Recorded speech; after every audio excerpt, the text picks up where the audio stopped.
Good afternoon. It's Glenn McKnight from VSIG. Thank you so much for joining us today. We have our special guest, John Curran.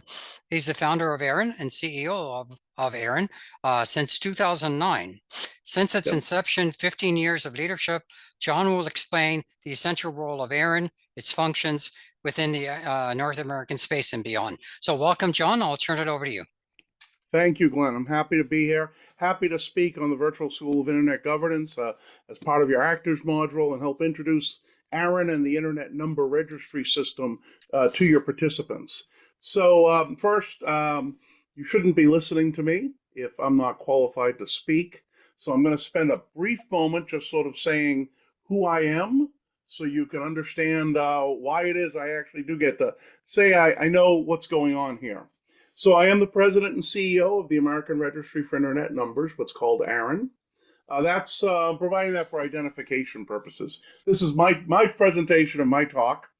This isn't an ARIN presentation. The Board of Trustees has not approved it, but I'm just sharing my knowledge. And so to identify myself, I am the president and CEO. I actually was one of the founders of ARIN in 1997. I served on the initial board, was elected its initial chairman, served as chairman for 12 years. And in 2009, we ended up needing a CEO. I ended up taking on that role. So since 2009, I've been the chief executive officer. But I wasn't always doing ARIN. Even when I was on the board, I was actually myself serving as someone in the computer industry in the very earliest of days. I used to work at a company called Bolt, Beranek and Newman, BBN. When you did your study of the ARPANET and early networks, you might have heard that name. BBN built the routers and did some of the network operations for the earliest parts of the internet, the ARPANET and the MILNET. I came on in 1990 and I worked on many of the early internet projects. The Computer and Science Network, the National Science Foundation Network had a NSF Network Service Center, sort of a help desk called the NNSC, which I served on. And I also worked on a regional network, NearNet, back when there was regional education networks. Harvard, MIT, and BU had one up in the Northeast called NearNet, which BBN operated. So I've been involved, and that was back in the 90s, in the earliest days of the internet. I ran some of the ever expanding fledgling internet registry services, internet service provider, ISP services for BBN. BBN over time eventually ended up merging into GTE, and I ended up being the CTO at GTE Internetworking, doing a nationwide fiber-based internet company back in the earliest days. It's all 95 and 96. In that time, I've also been involved in the IETF.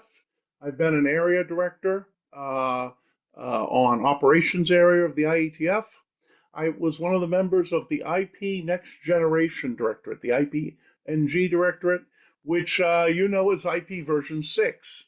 We had a directorate in the IETF that helped bring the proposals together, evaluate them, and make the recommendation for the next internet protocol. And that became the IP version 6 that you know today. I ended up moving on to work for a very large national ISP called XO Communications under Craig McCaw, and actually went through the evolution of the consolidation and evolution of the ISP industry. Ended up working still at XO, but for Carl Icahn, a restructuring expert. So I've been involved in the ISP industry through its growth and its evolution. I've also run secure data centers for highly sensitive clients like the US government and others. And I've been involved in internet coordination and internet governance activities as more than 30 years at this point. So I've been around. My name is known. I'm not sure if it's known well or known with positive reputation, but certainly known. Let me talk a little bit about what I do at ARIN, what ARIN is, what the registry system is. So first, ARIN is a regional internet registry, an RIR. And the RIRs are actually very simple entities. The functions of them are predominantly manage, distribute, and register internet number resources. This means keeping track of who has what IP number address blocks, a first and foremost function. It also means running the directory that keeps track of that and all of the associated public services. So this includes things like the Whois service for the IP number registry and the routing registries that are used in conjunction with that to help manage and secure routing on the internet. And then also supporting those the management of number resources and the services through a community-driven policy development process. So while ARIN is a membership organization, our policies that drive what we do, the services we do, all have a community-based active consultation function. We have, and I'll talk about that a little later. So we are first and foremost a membership organization of the internet service providers, but our function at ARIN is to make sure we deliver certain registry services, certain key functions. And while we do serve the internet service providers in doing that, we also have to listen to a lot of other voices and sort of support that multi-stakeholder model that you've heard about earlier. I want to talk about some specifics on ARIN. As I said, founded in December of 1997. When we were founded, we sort of were founded as a child of the U.S. government. Sort of interesting. Back in '97, there was already a registry being operated under U.S. government contract called the Internic. It was operated by a company called Network Solutions, what people know as NSI, which has since that time become VeriSign. Network Solutions, as a contractor to the U.S. government, was running the names registry and the domains registry and all of those functions. And while there was some regionality in the Internet Number Registry, in other words, we had broken off administration of numbers for Europe to an organization called RIPE and to Asia Pacific to an organization called APNIC, the central registry was still run by the Internic and it was still U.S. government contract. In 1997, the organizations in North America got together and said, we should actually have our own industry-led association to coordinate this. And the US government was favorable to that because it didn't want to be in the business of operating the registry for the internet. It thought that should be run by those people who were affected by it. So in fact, in '97, that function, we stood up in operations. NSI helped coordinate that, and that led to the founding of ARIN in December of '97. And when we were founded, we were the regional registry for North America, but also the rest of the world. In other words, North America, South America, much of Africa, Antarctica, space stations. We had address blocks for every place you could have address blocks. Everything except Europe and Asia Pacific, which I'll talk about. So ARIN was the Central Registry and the North American Registry. We have members. That's how we operate today. We have service members, those who, anyone who has addresses in the registry is a service member. And we have general members who have opted to participate in governance. And so they actually are shown in the directory. They actually participate in voting. Anyone who's a service member can become a general member and participate in the governance of ARIN. Our policies for how we do things, how we administer the numbers, are even more wide open. Our policy development process is open to everyone, and you can participate entirely online. We have an ARIN public policy mailing list, what's called the ARIN PPML, which is open to all participants. There's no requirements. Every good idea, no matter where it comes from, is given consideration. We have an advisory council that will help you with your policy proposals. And that's an advisory council that's charged with administering, it's elected from the community, and it's charged with administering our number process. But it's open, again, to anyone. Anyone can run for the advisory council. Anyone can participate in our policy development. We are a not-for-profit, a nonprofit member-based organization. We do have members, and they pay a certain amount every year to run our registry services, but we operate to do that as part of our mission. And it's to make sure we recover our costs. We administer IP addresses and ASNs. You don't hear much about ASNs, but they're very important. ASNs are the numbers given out to a group of equipment on the internet It's the identifier for its routing. So it's the autonomous system number. Every group of equipment, routers that's connected to the public internet identifies its routes via an ASN number.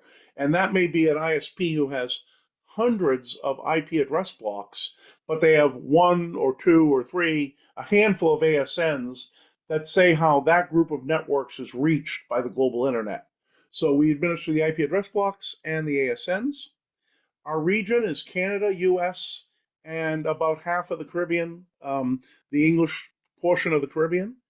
Since our founding in 97, uh, Mexico and Latin America was broken off into LACNIC, and actually a little later, AFRINIC was formed. So we have 5 RIRs. ARIN is in Virginia, United States, in Chantilly, Virginia, with about 100 employees. Now, this is the region I talk about. This is who we serve. Now, in truth, this is who we issue number resources to.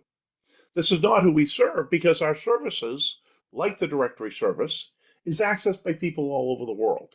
And so it's very important for us to make sure when we make changes, we don't just consult with those people who are properly members and have IP addresses. It's important that we can consult with everyone who might be affected.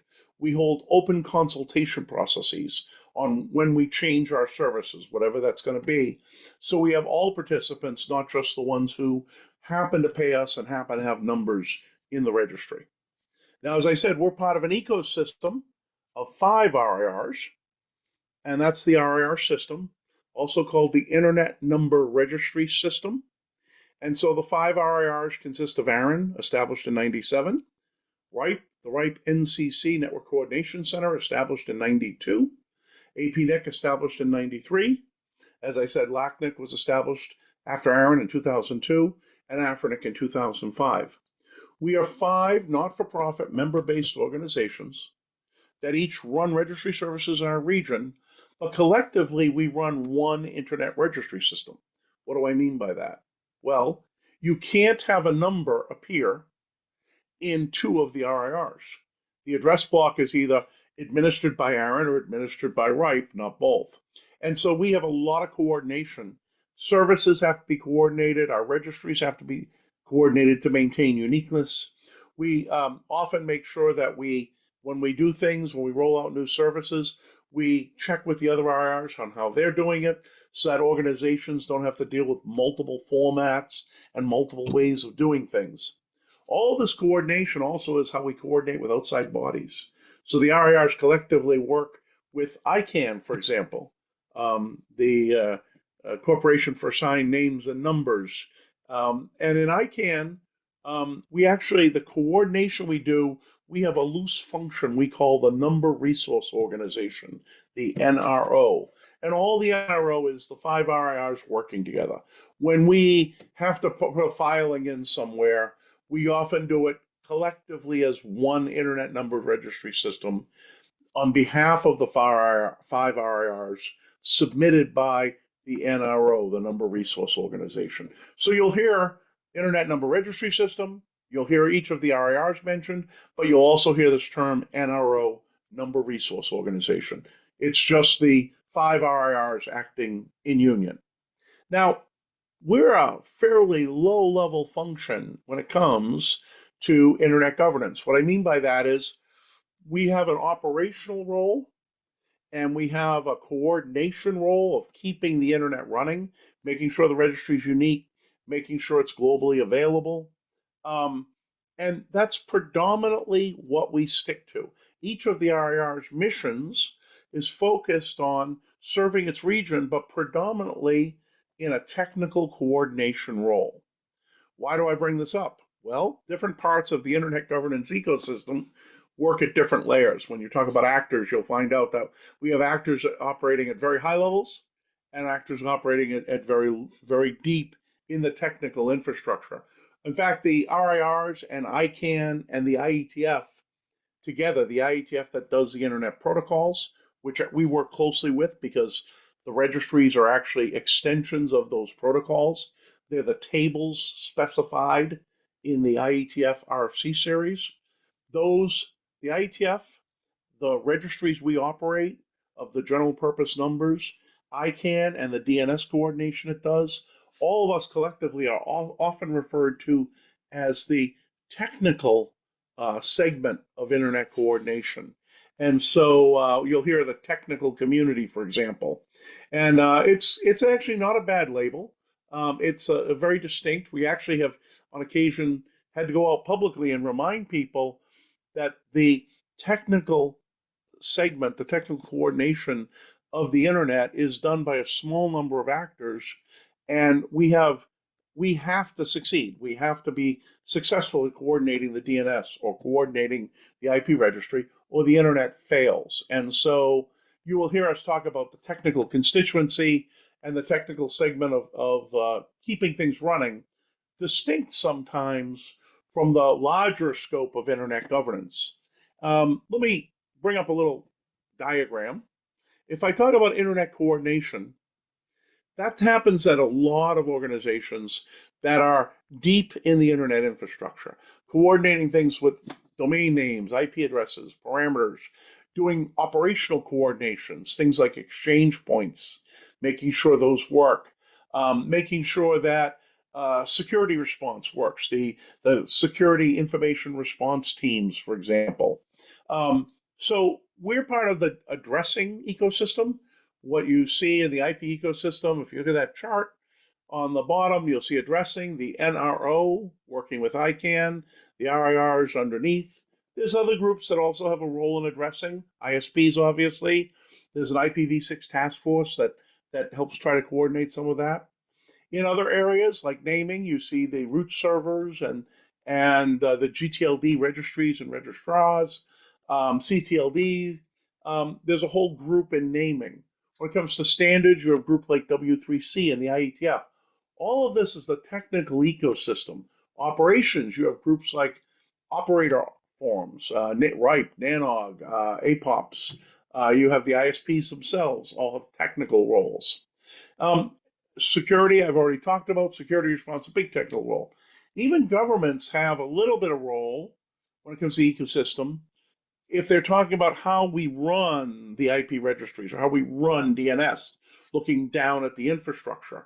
So when I talk about technical coordination or internet coordination and the multi-stakeholder model, I talk about this ecosystem where we're all working together and we're all actors in that ecosystem.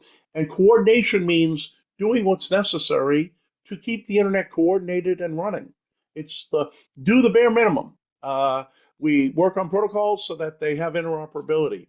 We work on the registries so we have interoperability. ICANN works on domains so that registries, registrars, DNS root servers, resolvers all interoperate. It's about keeping the internet running and connected. When you're doing that, you're mostly doing internet coordination. And that's a little subset of internet governance. That's not to say it's more important or less important, um, but it's if what you're trying to do is coordinate things so that everything keeps running, you're probably doing internet coordination.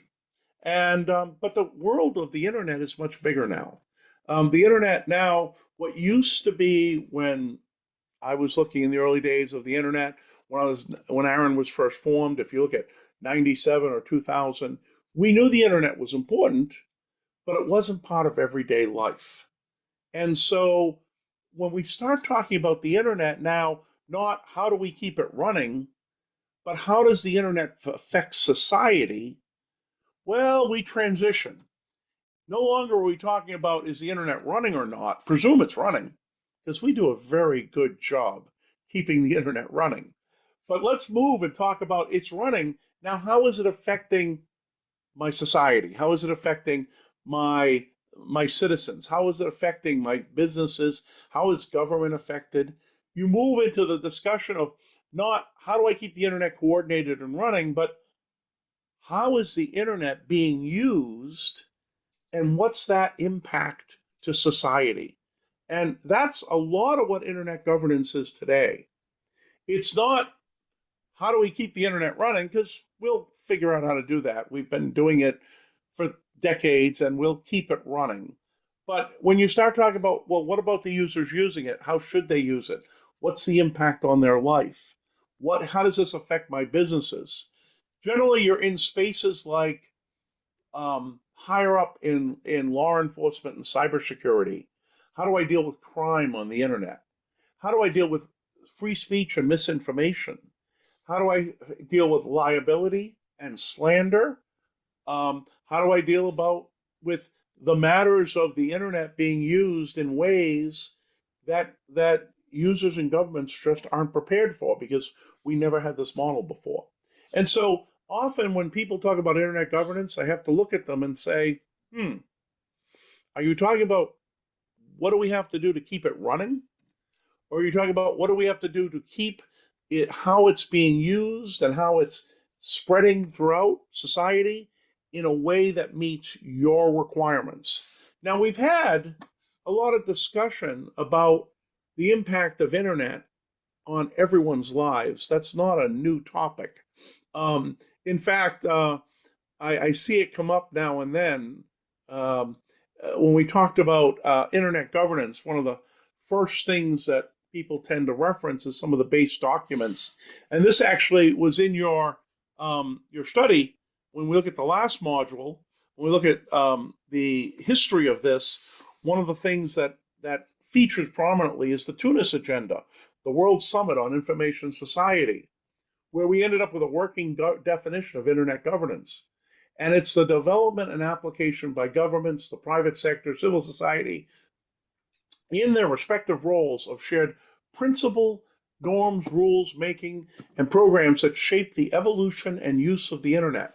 I note that definition because it includes things like the use of the internet, not just the operations of it or its evolution, but its usage. I note that that's a very big definition. The norms that are applied by everyone on how the internet's used is a huge space.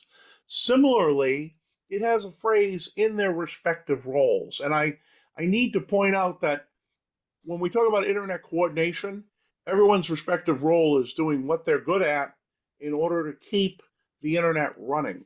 It's the coordination so that interoperability occurs on both a local and a regional and a global basis.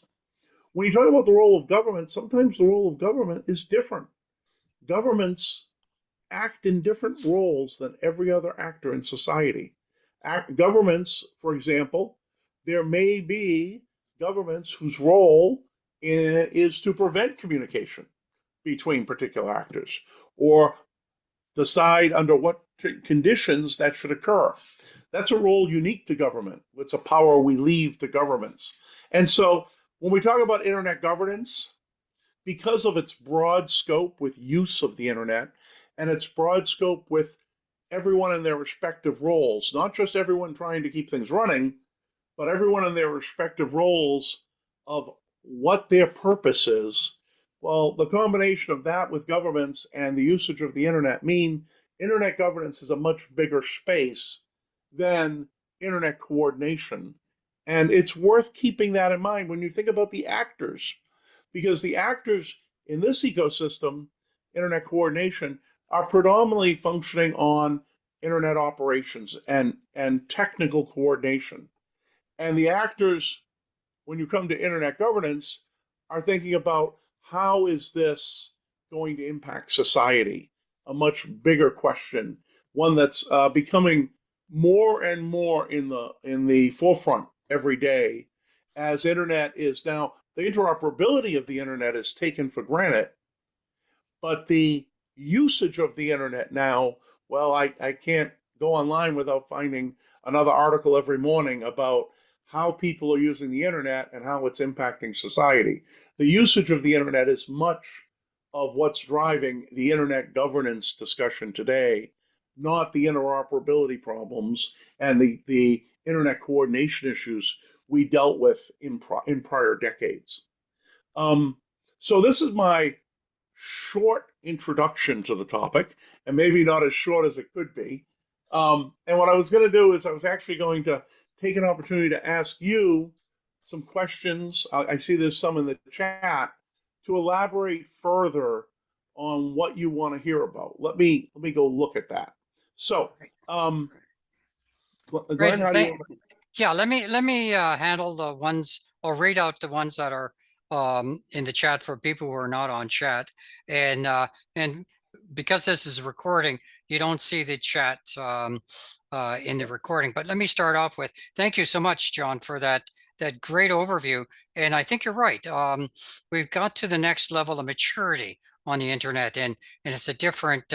We are hearing from different voices. They're a little bit messy. They're a little bit more complicated, but they have the right to their views, and it's a maturation process.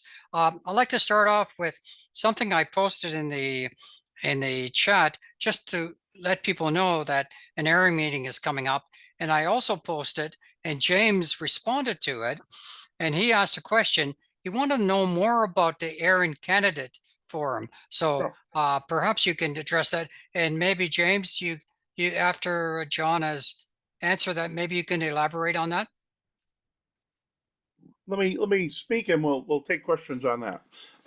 So ARIN has, as I said, we are a membership-based organization, and we elect a couple of bodies. One of the bodies we elect is the Board of Trustees. Board of Trustees is 9 members, plus myself. I serve as a non-elected voting member of the Board of Trustees. So every year we have now 3 trustee seats that come up. They serve for 3 years, and people want to know more about the trustees. We have a candidate forum so that there's an opportunity to have discussion and ask questions to the candidates about how they feel about topics that may be relevant to serving on the board of trustees, and what is important to people, what's not important, what issues, so that they, when they vote for a trustee, they know they're voting for someone who shares common concerns and common priorities for where ARIN should go. I recognize that we also elect an advisory council. That's the ARIN-AC. And the ARIN-AC is a 15-member body, which, as I said, drives the policy process. They're the ones that handle the mailing list and take comments. And when we have policy proposals, they encourage the discussion and try to improve on each policy proposal until it meets the requirements in our policy process. And then when something's gone through the policy development process, it meets the requirements of being community supported, technically sound, it's able to be implemented, it's gone to member meetings, people have confirmed policy meetings, people have confirmed at those policy meetings that it's acceptable. The ARIN Advisory Council will recommend it for adoption and the board will ratify it. So we have those 2 bodies, the ARIN Board, the ARIN-AC, and we have also an NRO-NC, NRO Number Council, which is a similar body made up of 15 individuals, which coordinates between the RIRs when we work on global policy. So those are all part of the election, and the candidate forum is a supporting tool of the election, allowing people to hear what the candidates think about various issues. Okay, James, did that answer the question, or did you want to have a follow-up question? Go Uh, ahead, James. yes. So I do appreciate John for answering all of the questions that I'm obviously wanted to hear, and so I do appreciate your time for that. I think the follow-up question it's not related to the candidate form, but it's more overview of what you just talked about. Um, right now, I would say we're in the 4th industrial revolution and the AI and all of that thing that is going on, and we're in a much more complex world than we ever been. And you did point it out that the internet was not the same as it was compared to Right. today. So I would want to say, what is your view on that, on how we Sure. should get stuff done in a policy world in order to overcome those Right. challenges? So when I go back to ARIN's mission, okay, I run back here, and I can bring it up briefly, but in short, what you're looking at is an organization that does 3 things. Okay, our job is to manage, distribute, and register internet number resources, manage the services, the publication services and directory services on the administration of those number resources, and finally, do industry support, outreach, and communication of the policies necessary to do that. So it turns out ARIN's stripe of what we do for coordination is very narrow, very, very narrow. So when I think about AI, for example, I immediately ponder, what IP addresses and AS numbers is it going to use? It's going to need a few or a lot. We have had things that have changed in the industry. So, the requirements for dial up versus dedicated infrastructure back when we were doing dial up are different. The requirements for hosting versus not hosting have been different. VPNs have affected things. We've had the requirements now for virtual machines because companies will have machines that no data center hosted virtually in the cloud. And those change the requirements for IP number resources. So first and foremost, when you talk about something like AI, I immediately think, well, if they're going to need unique addresses, do the current policies work or do we need new policies? And there's an interesting twist here. ARIN is so committed to industry participation by all the affected community, ARIN members, non-members, anyone. I've told people before, if we ever find out that aliens have been communicating all these years, it's probably on one of our public forums because you can participate entirely via email. You don't have to get qualified. We have no idea who you are, but if you have a good idea, we will listen to it. And so the point is that I actually don't get to decide whether or not we have the right policies for number resources for AI. I turn to my community because they're the ones who have to drive that. And I say, okay, folks, some of you run this infrastructure. Some of you know people who do. Do we need new policy here? And I have to remind people routinely, ARIN staff and board don't set policy. We don't drive the policy process. The member elected AC drive the process. They recommend the policies. All the board does is confirm that the process has been followed and ratify it. So it really is in the hands of the community. Do we have the right policies for something like AI? Do we have the right policies for cloud computing in the large? And because our policies are very flexible, we've been pretty good at being able to. I've issued number of resources for deep space probes and for satellite networks orbiting the Earth. I've issued them for things located in research stations at minus 30 Fahrenheit, and up on the space station, up in the ISS. Our policies are very generous and very flexible, so we can generally make the resources available that almost any network architecture needs without a lot of changes. But if some reason AI needed something more, we would hear about it. We would see it proposed. The community would discuss why the current policies, what's the problem with them, why they need to be changed, and what changes. But again, we're spared from the greater thoughts of things like the ethics of AI and is your AI stealing my intellectual property? And is your AI actually stealing my click revenue stream? Those issues luckily don't come up at ARIN. We're involved in making sure that AI works and it has the IP addresses it needs so that other people, mostly higher than technical coordination, can think about the societal impacts and the governance impacts of something like AI. So that's a long way of saying, yeah, we don't do much there, luckily. James, anything else? I think that's all for my question, but I do appreciate it, John, for your time here and lecturing about the current for the ARIN and everything. I also wanted to say I was also the previous ARIN fellowship program, so I do appreciate your time here. Great. Yep.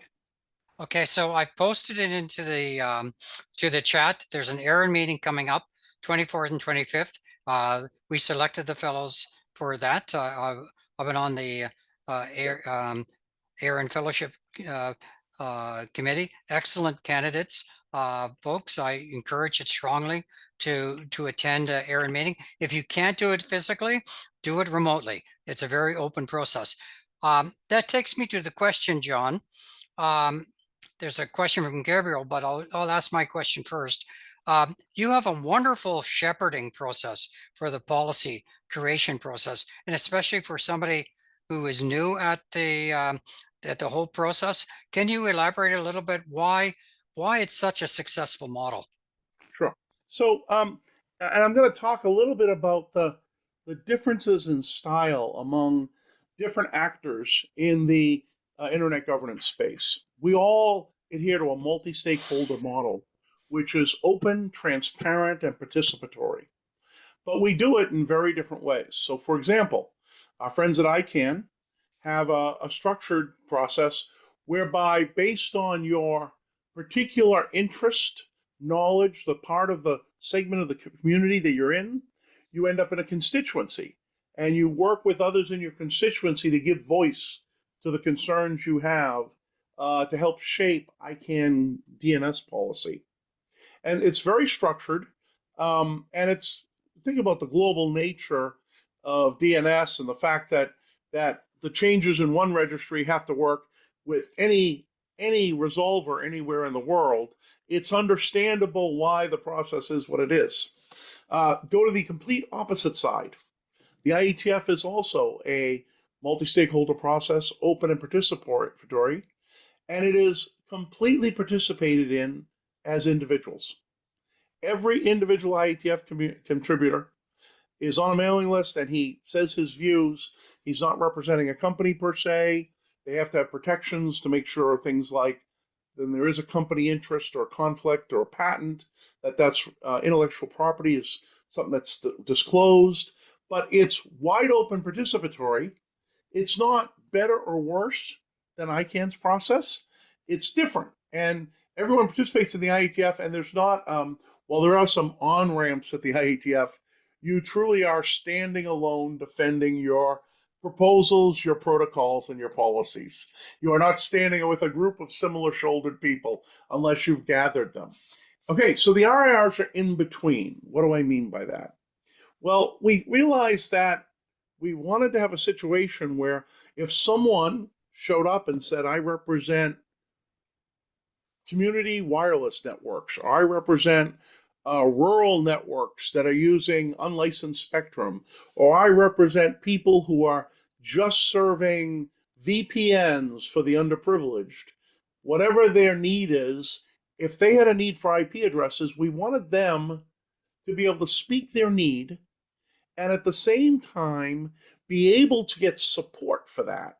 Support so that instead of finding themselves completely surrounded by people of different views, they would have at least some advocates working with them on their policy proposal. So in our case, we have the member elected advisory council, and that our elected advisory council helps work with policy proposals and works with the participants, the authors, to say, okay, here's our process. What are you trying to accomplish? How do we bring the two of them together to help get you through? And the people who help you on that are your shepherds, and they're part of the advisory council, but they're charged with getting your proposal as far in or even through and adopted as they can do. So that's our take on the multi-stakeholder model, open to everyone, but at the same time, we have a little bit of assistance. Supporting that, we have a couple of programs Bill mentioned.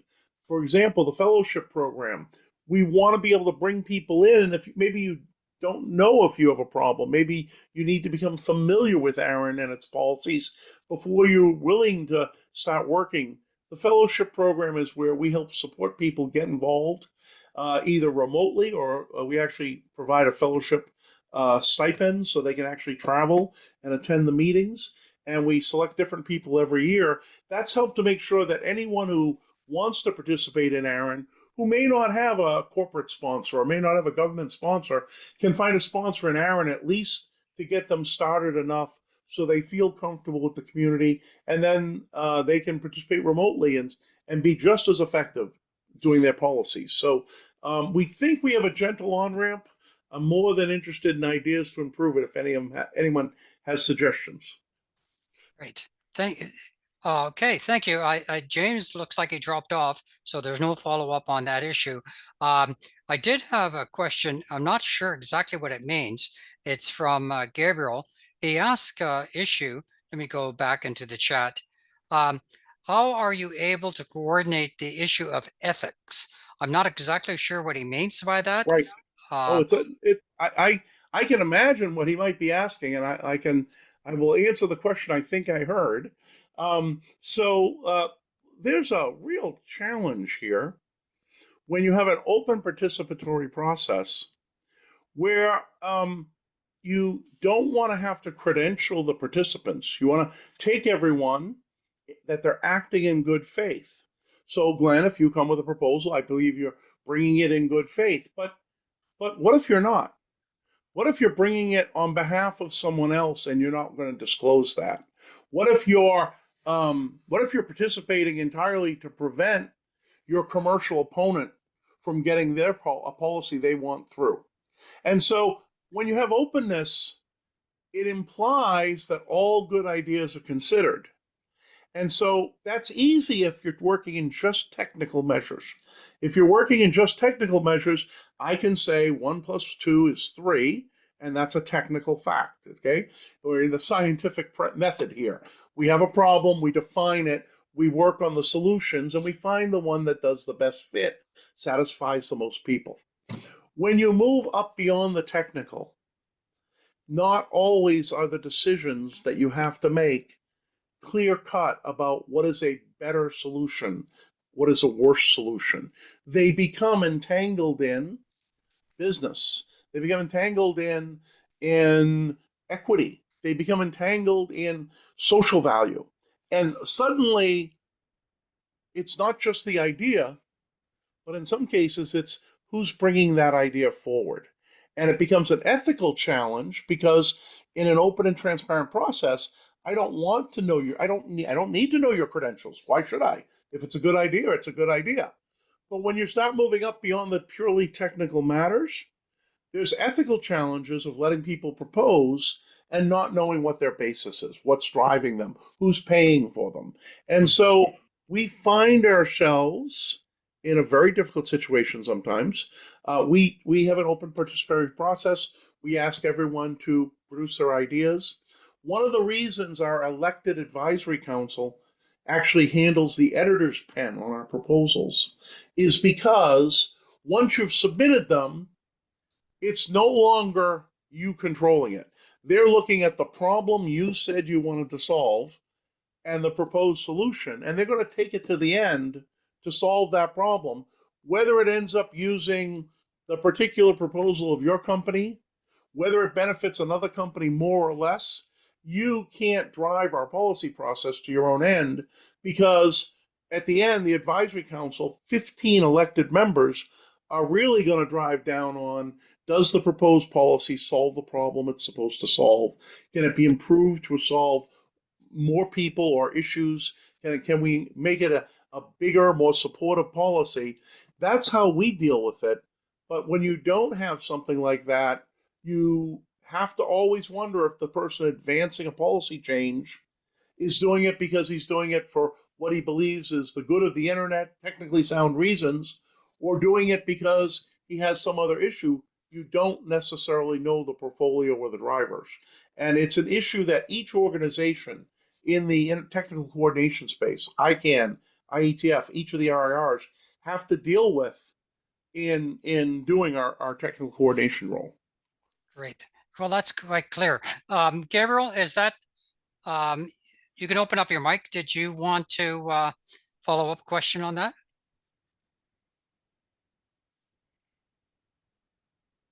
No, I don't hear him. Gabriel, one more time. Did you have a follow-up question? No, I don't see it. So I'm going to turn to Bill. Bill, go ahead.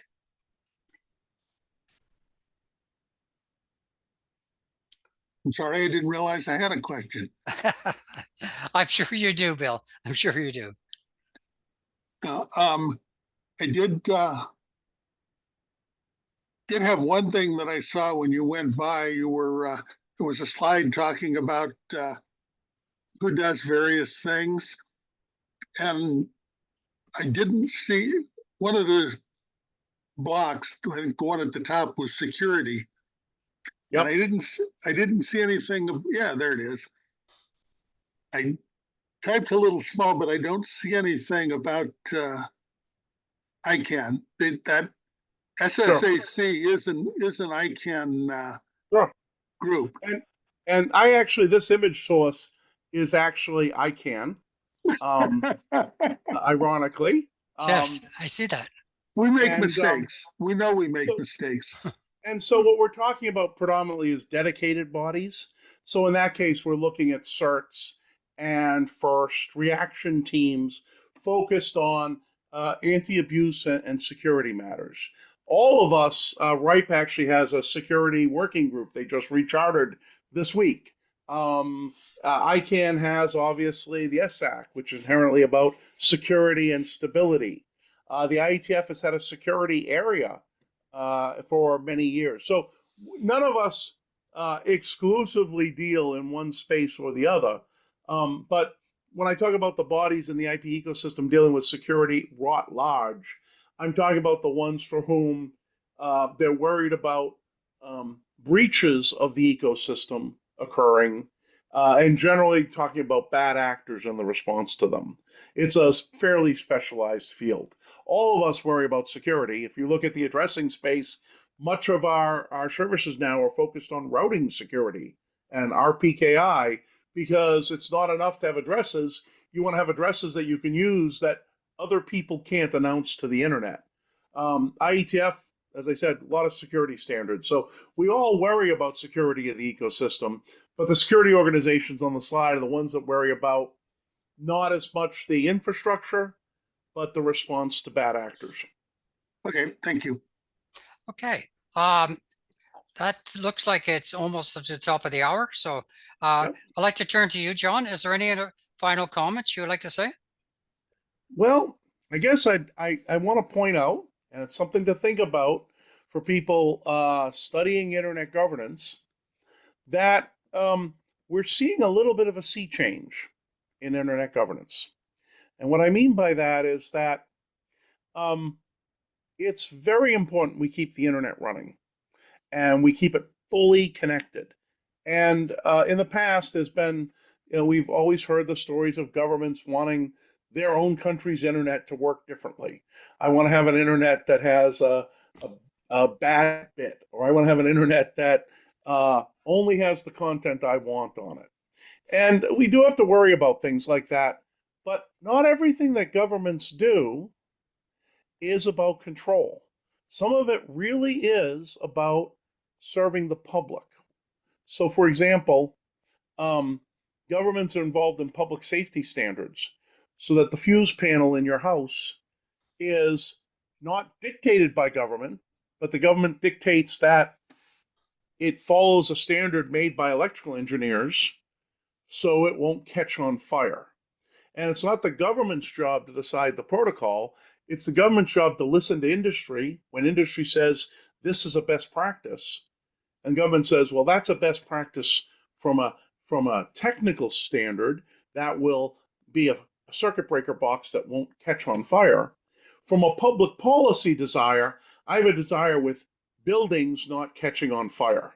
And so your best practice is my public policy. And when governments talk about their role, sometimes they are talking about control, but sometimes they're actually talking about public policy. Hmm. I have this discussion all the time with people about human rights. We try to advance human rights on the internet, but at the same time, one of your rights is the right to redress an issue in court. If someone were to do something online, Glenn, against you, you have the UN Charter of Human Rights tells me you have the right to redress it in court if your rights are suppressed by someone. Well, you can't do that if you can't find out who's caused the problem. Okay? And so we talk about things like anonymity, and we talk about things like encryption, and we talk about the fact that these are necessary for the internet, and they are, but we have to understand those same decisions, by setting them up, we are actually making decisions higher up in the layer about what rights the users have and don't have. Your decision to use encryption could prevent someone else from having their right to legal recourse. And that's a trade-off that isn't necessarily a technical one. It's one that we generally let governments and elected bodies do the trade-off consideration of. As the internet becomes more and more pervasive, and it's less about technical coordination holding it together and more about what is the user experience, we're going to have to spend more time talking about the role of governments because their role in this is different than a lot of our other roles. Great. Excellent summary. Thanks again, John. This was a great presentation. I'll send you the recording in a minute. It'll be Thank you. shared with the students who couldn't attend this session, this time change. But again, thank you again. And thank you for ARIN's support to VSIG since we started in 2020. You guys have been great. So again, this concludes the call today. And again, we'll see you at the end of the month. Yes, absolutely. Great to be Great. here. Thank you, everyone. I hope you enjoyed it. Thanks, everybody. Thanks for joining. Bye-bye, everybody.